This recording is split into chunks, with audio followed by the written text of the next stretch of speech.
Aboubacar est peut-être un futur champion. Je vais devenir un footballeur professionnel. Mais à 12 ans, le parcours commence seulement. Et comme un millier de jeunes talents du ballon rond, il s'est inscrit au concours d'entrée de l'Institut national du football de Clairefontaine.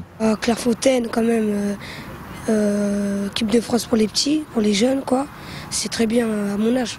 C'est un peu la porte d'entrée pour moi. Ce serait quelque chose de bien, franchement.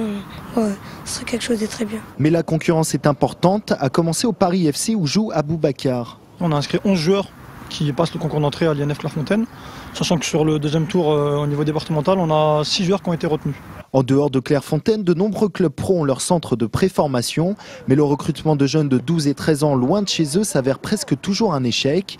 L'Île-de-France est la plus grosse ligue avec 245 000 licenciés, mais elle n'a toujours pas de pôle espoir régional, contrairement aux ligues d'Auvergne, du Nord-Pas-de-Calais ou de Méditerranée. Il était donc temps pour elle de donner une seconde chance à ces jeunes licenciés qui ne font pas partie des 40 admis à Clairefontaine. Le 41e gamin, s'il est parisien, il viendra chez nous.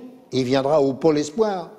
Il restera 3 ans dans la famille, dans son environnement, dans son club. 3 sites sont actuellement en concurrence, Montrier-Meaux en Seine-et-Marne et Choisy-le-Roi dans le Val-de-Marne. Ce dernier est défendu par le président du parc interdépartemental de Choisy. Également conseiller régional, Daniel Guérin est à l'origine de l'aide de 2 millions d'euros votée pour le projet de Pôle Espoir lors du dernier débat d'orientation budgétaire de la région.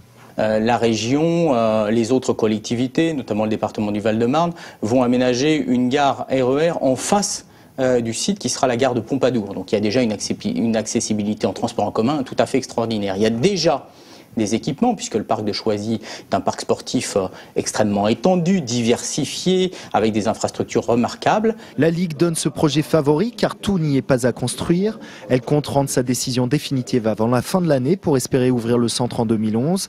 Un pôle qui sera un espoir supplémentaire pour tous les petits franciliens qui rêvent de faire du foot leur métier.